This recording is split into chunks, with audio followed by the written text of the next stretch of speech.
जय और विजय भगवान के दो ऐसे द्वारपाल मैंने सुने हैं। उन्हें कौन सा ऐसा पुण्य किया है जिससे उन्हें विष्णु रूप मिला। गण बोले हे ध्वज, तृण बिंदु में देवहूति कन्या से कर्म जी की कृपा दृष्टि से दो पुत्र हुए। बड़ा जय और छोटा विजय हुआ। उसी देवहूति के योगी कपिल देव भी हुए। जय और विजय ने समस्त इंद्रियों की वृत्तियों को विष्णु की भक्ति में लगा दी थी, जिससे बड़े धर्मशील हुए। उनके नित्य अष्टादशी विद्या का जाप करने और विष्णु की पूजा करने से विष्णु ने साक्षात दर्शन दिए। यज्ञ कर्म हेतु मारुत राजा ने उन्हें बुलाया। वे यज्ञ करने में निपुण थे। उनको देवता और ऋषि भी पूजा पूज देते। वे वहां गए। उसी यज्ञ में जय, ब्रह्मा और विजय याचक हुए। उन्होंने संपूर्ण यज्ञ पूर्ण किया। मारुत ने यज्ञ का स्नान करने को उनको बहुत तृप्त दिया।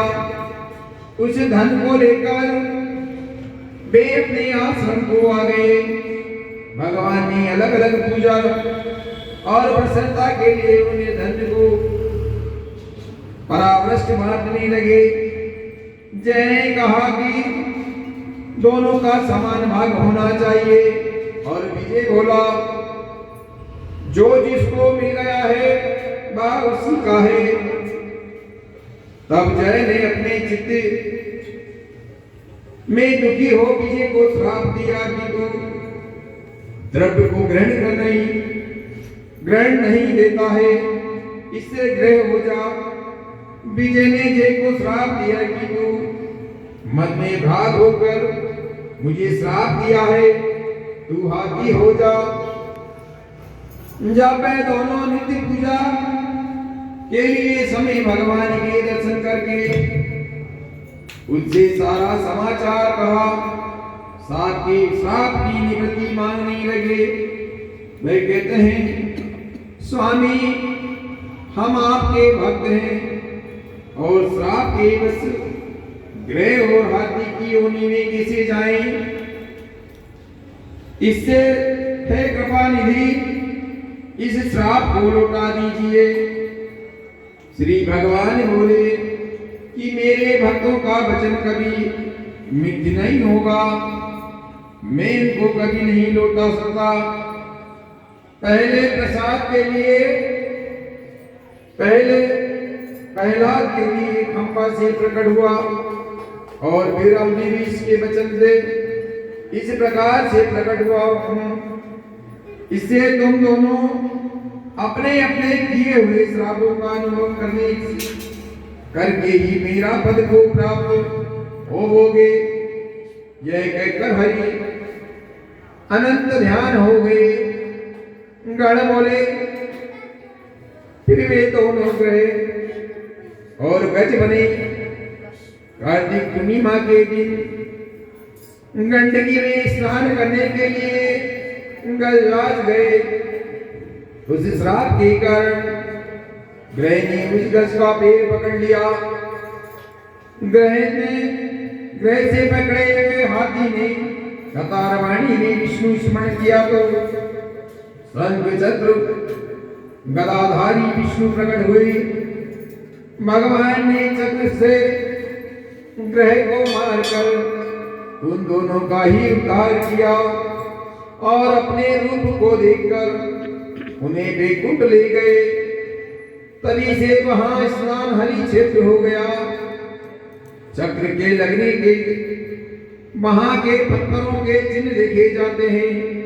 हे ब्राह्मण, वे दोनों जय विजय इस प्रकार संसार में प्रसिद्ध हुए। वे दोनों विष्णु के प्यारे होकर उनके द्वारा उनके द्वार पर रहते हैं। इससे वे धर्म ज्ञान तू नित्य विष्णु के व्रत में स्थित होकर मासरत और कपट छोड़कर समदर्शी हो जाओ।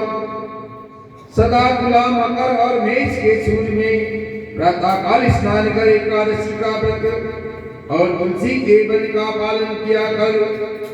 ब्राह्मण को वैष्णव की सेवा करना, सदा मंशूर का जीवेगन का त्याग करना, इस प्रकार है धर्मव्रत। इस देह का अंत होने पर तू भी हमारी तरह विष्णु के परम पद को प्राप्त हो जाओगे। जन्म से किए गए व्रत से यज्ञ दान तीर्थ ये कोई अधिक नहीं है।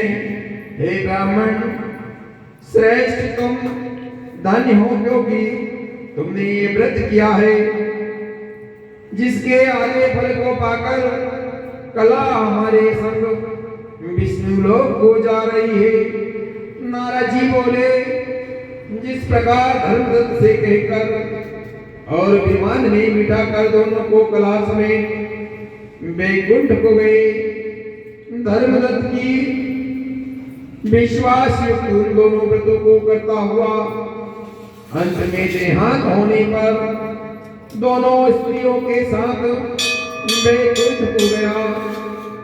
इस इतिहास को जो पुरुष सुने और सुनावे वहां भी जगत गुरु की कृपा से भगवान के समीप पहुंचने वाली भक्ति को प्राप्त होता है। कथा का देश जय समाम।